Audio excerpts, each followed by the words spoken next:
Excuse me. Yes come in. உட்காருங்க. Thank you. Good morning.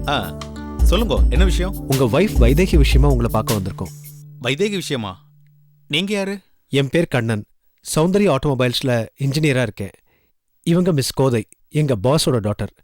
நான் வைதேகியோட relative. ஓ ஐ see. Vaidehi பத்தி ஏதோ பேசணும்னு சொன்னேல, என்னது? வைதேகி தற்கொலை பண்ணிக்க போன விஷயம். வைதேகி தற்கொலை செஞ்சுக்க போனாலா? என்ன சொல்றேன்? ஓ, உங்களுக்கு விஷயமே தெரியாதா? உங்க அப்பா வைதேகியை நடத்த கட்டவன் சொன்னதை அவளால தாங்கிக்கவே முடியல. அதனால கடல்ல விழுந்து தற்கொலை பண்ணிக்க போனா. எதேச்சே நாங்க அங்க போனதுனால அவளை காப்பாத்தணும். வைதேகி இப்ப எங்க ஆத்துல தான் இருக்கா. அவளோட அப்பா உங்க அப்பா கிட்ட எல்லா விஷயத்தையும் சொன்னாரே. உங்க அப்பா உங்ககிட்ட எதுவும் சொல்லலையா? இல்லையே. வைதேகி எங்கன்னு எங்க அப்பா கிட்ட கேட்டதுக்கு அவங்க அப்பா வந்து அழைச்சிட்டு போயிட்டதால சொன்னார். என்ன சார் இது? இவ்வளவு சீரியஸான ஒரு விஷயத்த உங்ககிட்ட இருந்து மறைச்சிருக்காளா? சொசைட்டில இப்படிப்பட்ட மனுஷாலும் இருக்காளா? ரொம்ப கஷ்டமா இருக்கு sir. Mister Rajagopal, past is past. உங்களை அக்யூஸ் பண்றதுக்காக நாங்க இங்க வரல. வைதேகி விஷயத்துல நீங்க மேற்கொண்டு என்ன பண்ண போறீங்க அதை சொல்லுங்க. என்ன சொல்ல சொல்றீங்க? ஸ்ட்ரெயிட்டாவே கேக்குறோம். நீங்க வைதேகி வச்சு குடும்பம் நடத்த போறீங்களா இல்ல அவளை டைவர்ஸ் பண்ண போறீங்களா? நீங்க சொல்ற பதில வச்சுதான் நாங்க மேற்கொண்டு என்ன பண்ணலாம்னு முடிவு பண்ணோம். வைதேகி டைவர்ஸ் பண்ற என்ன எனக்கு இல்லங்க. அவளோட வாழத்தான் நான் விரும்புறேன். நீங்க என்ன தாராளமா நம்பலாம். சார், நாங்க நம்புறதுனால மட்டும் பிரச்சனை தீந்துராது. இந்த பிரச்சனையை நீங்க எப்படி சால்வ் பண்ண போறீங்க? இதுக்கெல்லாம் ஆரம்ப காரணமே எங்க அம்மாவும் அப்பாவும் தான்.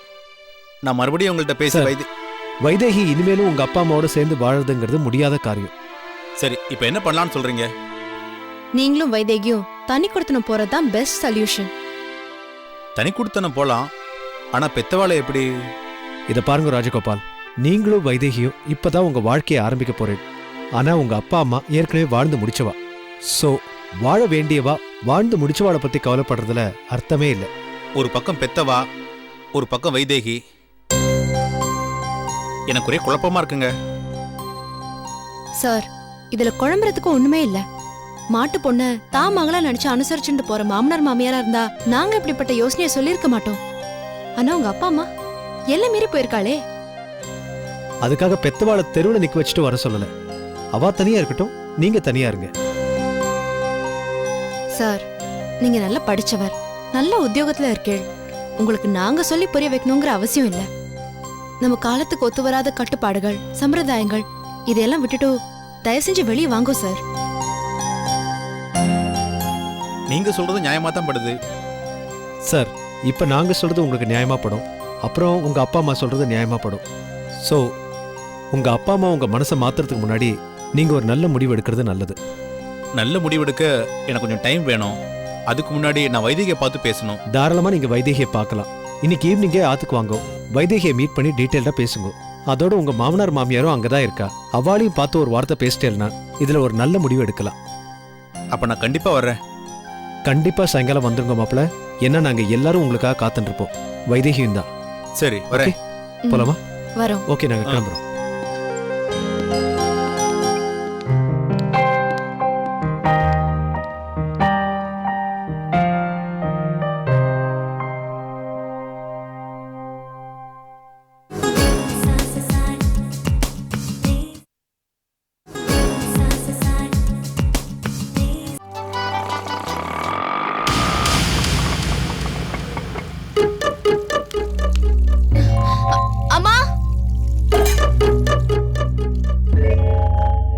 என்னடி, நீ இன்னும் கிளம்பலையா?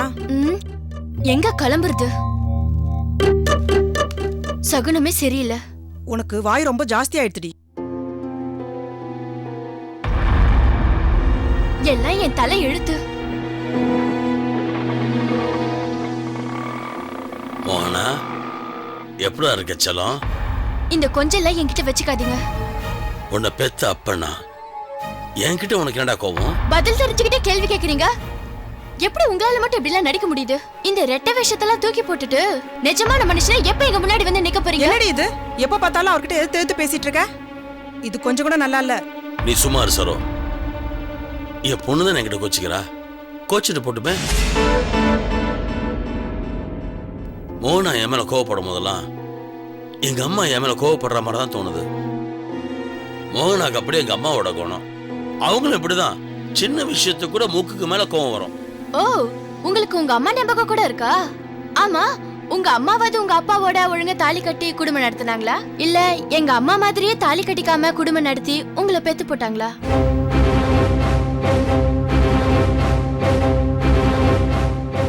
ஏய், உன் அப்பாடி அவரை பார்த்து இந்த கேள்வி கேட்க உனக்கு எப்படி மனசு வந்தது?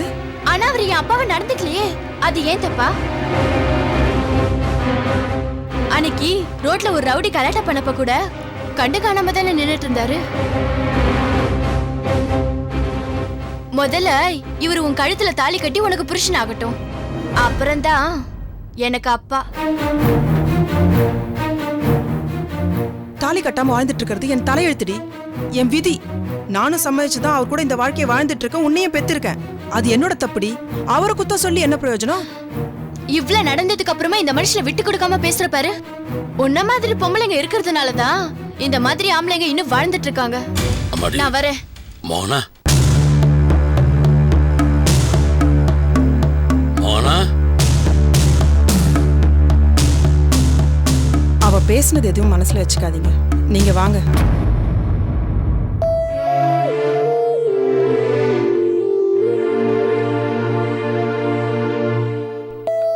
உட்காருங்க.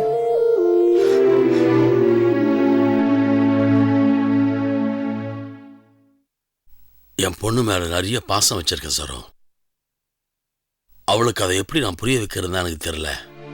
இதுக்கு ஒரே ஒரு வழி இருக்குங்க. என்னன்னு சொல்லு சரோ. மோகனா பரதத்தை தன் உயிர் மூச்சா நினைக்கிறாங்க. காலில் சலங்கை எடுத்து கட்டினா அவளுக்கு இந்த உலகமே மறந்து போயிடுது. அப்படிப்பட்டவளுக்கு தன் நடனத்தை இன்னும் அரங்கேற்றம் பண்ண முடியலையேங்கிற வருத்தம் உள்ளுக்குள்ள இருக்குங்க. நீங்க போன தடவை வந்தப்போயே மோகனாவோட அரங்கேற்றத்தை ஜாம் ஜாம் நடத்தலான்னு சொன்னீங்க. ஆனா அதுக்கப்புறம் அதை பத்தி எதுவுமே பேசல. நீங்க மட்டும் எப்படியாவது கஷ்டப்பட்டு மோகனாவோட அரங்கேற்றத்தை நடத்திட்டீங்கன்னா உங்க மேல ஒரு நல்ல மரியாதையும் நல்ல அபிப்பிராயமும் ஏற்படும். என்ன சொல்றீங்க? மோகனாவோட அரங்கேற்றத்தை அரங்கமே அதிர்ற மாதிரி பண்ணிடுறேன். எனக்கு அது போதுங்க. நான் ஆக வேண்டிய வேலைகளை ஆரம்பிச்சிடுறேன். நீங்க பணத்துக்கு ஏற்பாடு பண்ணிடுங்க. எப்படியும் ஒரு 2 லட்சம் தேவைப்படும். என் பொண்ணு மோகனாவோட சந்தோஷத்துக்காக 2 லட்சம் என்ன 2 கோடி ரூபா கூட நான் செலவு பண்ணுவேன். நீ ஒன்றும் கவலைப்படாத. 2 நாள்ல பணத்தோட வரேன். நான் வரட்டுமா? இருங்க, டிஃபன் ரெடி பண்ணிட்டேன், சாப்பிட்டு போங்க. என் பொண்ணு அரங்கேற்ற முடியட்டும், அப்புறம் ஒரு நாள் சாவகாசம் வந்து சாப்பாடே சாப்பிட்றேன். அப்புறம் ஒரு விஷயங்க. என்ன சரோ? கேட்க மறந்தே போயிட்டேன். 2 நாள்ல அவ்வளோ பெரிய அமௌண்ட் ஏற்பாடு பண்ணிடுவீங்களா? அந்த நாகப்பட்டினம் சவுந்தரராஜ பெருமாள் இருக்க வரைக்கும் எனக்கு என்ன கவலை. நான் வரேன்.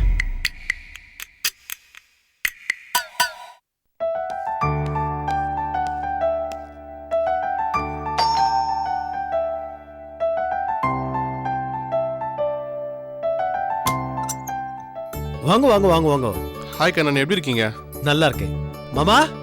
மாப்பிள்ள வந்திருக்கார், வாங்க உட்காருங்க. மாப்பிள்ள வாங்கோ. நமஸ்காரம் மாமா.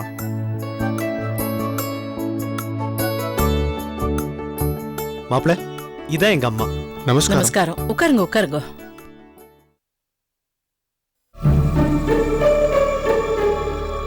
யாரு மாப்பிள்ள தேடுறேன்?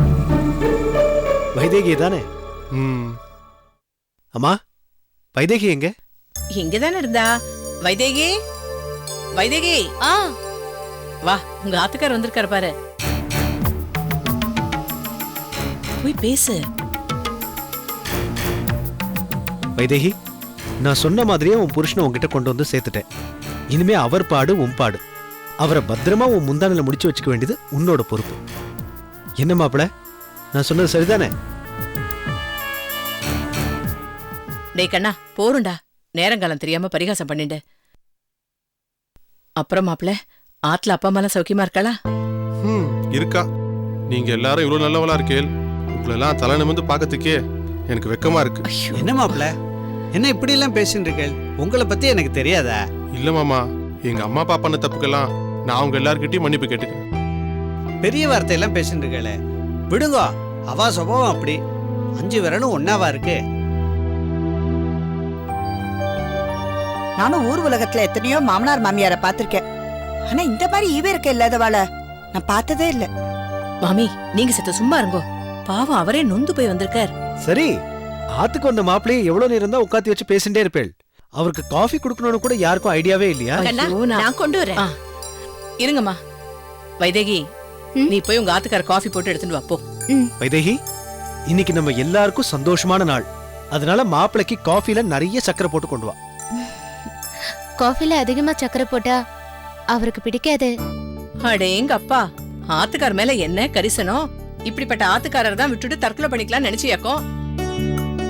போய் காஃபி போட்டு எடுத்துன்னு வா. சரி மாப்பிள, இப்போ நீங்க என்ன முடிவு பண்ணிருக்கீங்க? நான் நல்லா யோசிச்சு பார்த்துட்டேன். இவ்ளோ பிரச்சனை நடந்ததுக்கு அப்புறம் அம்மா அப்பாவோட வைதேகி வச்சு குடும்பம் நடத்தணுங்கிறது ஆகாத விஷயம். அதனால தனி கொடுத்துட்டு போலான்னு முடிவு பண்ணிருக்கேன்.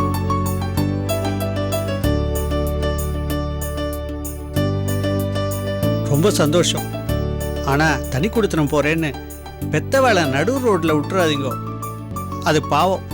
ஆமா, அப்புறம் ஊர்ல எல்லாரும் மாட்டு பொண்ணு வந்துதான் குடும்பத்தை பிரிச்சுட்டான்னு வைதேகி மேல பழிய போட்டுருவா. கவலைப்படாதீங்க, எங்க அம்மா அப்பாவை நான் அப்படியே நடுத்தரில் விட்டுற மாட்டேன். கண்டிப்பா அவளை நான் சந்தோஷமா வச்சுப்பேன். ஆனா என்ன ஒண்ணு, என் ஒருத்தர் சம்பளத்துல 2 குடும்பத்தை நான் பாத்துக்கணும். அது ஒண்ணுதான் யோசிக்க வேண்டிய விஷயம். அதெல்லாம் நீங்க ஒன்னும் கவலையே பட வேண்டாம் மாப்பிள்ள. வைதேகி சிக்கனமா குடும்பத்தை நடத்துவா. என்ன வைதேகி? அவர் என்னோட இருந்தாருன்னா குடிசையில கூட குடும்பம் நடத்த தயார். அப்ப சரி, என் ஆபீஸ்ல நான் வெளியூருக்கு டிரான்ஸ்ஃபர் கேட்டிருக்கேன். அப்படி இல்லைன்னா உள்ளூர்லயே தண்ணி கொடுத்துணும் தான். ஆனா அது கொஞ்சம் நாள் ஆகும். அது வரைக்கும் வைதேகி பிறந்த ஆத்துல இருக்கட்டுமே.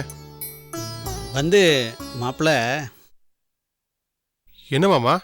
இல்ல, அதாவது கன்னிகாதானம் பண்ணி கொடுத்த பொண்ணு புக்காத்துல கஷ்டப்படுறாங்கிறதுக்காக அவளை பிறந்தாத்துக்கு அழிச்சுன்னு வருதுங்கிறது சாஸ்திரப்படி தப்புன்னு வேத வித்து கும்போண தேசிகாச்சாரி சொல்லுவார். என்னை பொறுத்த வரைக்கும் அவர் வாக்கு தான் எனக்கு வேத வாக்கு. அதனால தான் நான் யோசிக்கிறேன். மாமா, இதுல யோசிக்கிறதுக்கு என்ன இருக்கு? வைதேகி எனக்கும் பொண்ணு மாதிரி தான். அவ இந்த ஆத்துல எத்தனை நாள் வேணாலும் இருக்கட்டும். மாப்பிள்ள, அவ இங்க இருக்காளே, நீங்க ஒன்னும் சங்கோச்சப்பட வேண்டாம். அடிக்கடி வந்து அவளை பாத்துன்னு போயிட்டு இருங்கோ. அப்ப ரொம்ப சந்தோஷம். நான் கிளம்புறேன். கிளம்புறதா? உட்காருங்கோ. முதல் தடவை மாப்பிள்ள ஆத்துக்கு வந்திருக்கேள். இருந்து சாப்பிட்டுட்டு தான் போனோம். பரவாயில்ல, இருக்கட்டும். உங்களுக்கே வீண் சிரமம். ஒரு சிரமமும் இல்ல. 5 நிமிஷத்துல நாங்க சமையல முடிச்சிருவோம். நீங்க வைதேகி கிட்ட பேசிட்டு இருக்கோ. மாமி வாங்கோ.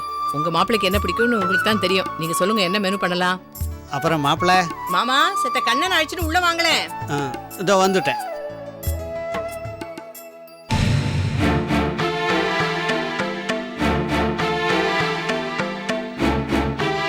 வைதேகி, உட்கார். ஏன் திடீர்னு நீ இப்படி ஒரு முடிவு எடுத்துட்ட? வேற என்ன பண்ண சொல்றீங்க?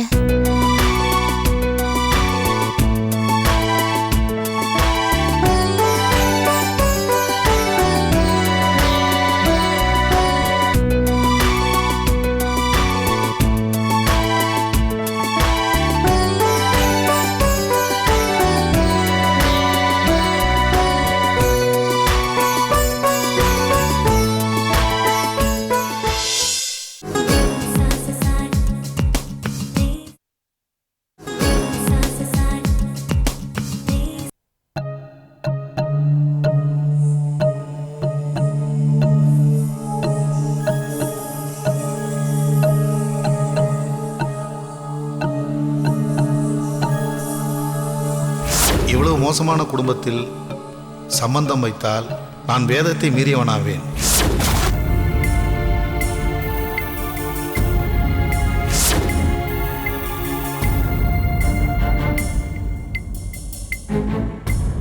இந்தாங்க, பொண்ணு கல்யாணத்தை நல்லபடியாக நடத்துங்க. நீங்க வயசுல சின்னவளா பேட்டேன் இல்லைன்னா இந்த நிமிஷமே உங்க காலில் விழுந்து சாஷ்டாங்கமா சேவிச்சிருப்பேன். ரொம்ப பெரிய மனசுன்னா உங்களுக்கு, ரொம்ப பெரிய மனசு. வாயை திறந்து உதவி கேட்க சங்கடப்பட்டு கவியா தவிக்கிறத பார்த்துட்டு அள்ளி கொடுத்துட்டேல.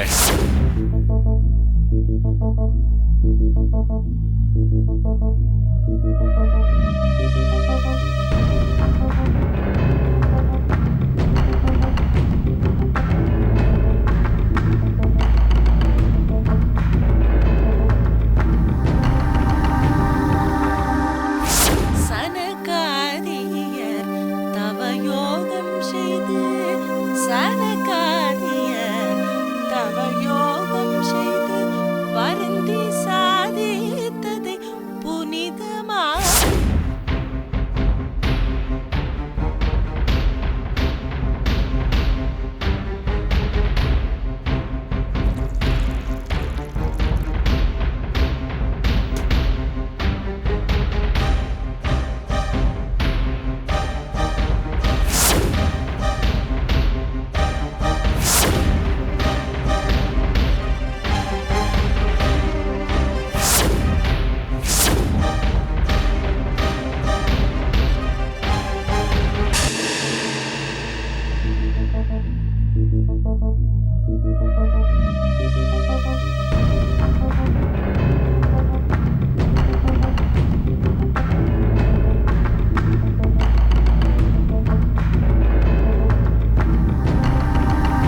என்ன கதை யோசிச்சுட்டு இருக்க?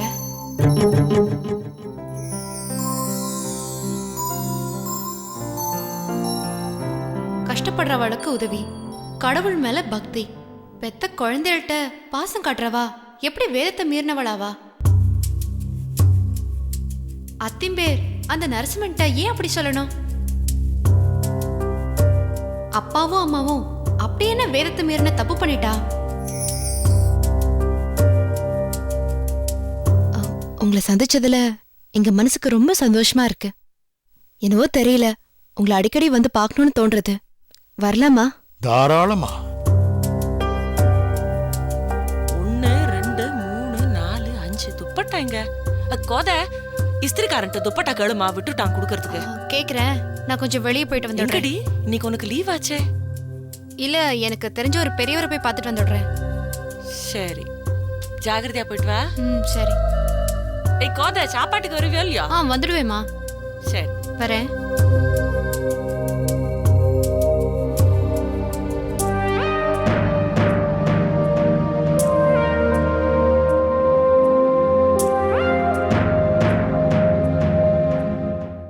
பனி துளியா நீ சமுதிரமா, கலையா காவிரி கலைநிதியா, பூம்பாவை ராதை கொஞ்சம், வெண்பாவை சீதை கொஞ்சம், ஒன்றாகி நீர் வந்த திருப்பாவை நீயே.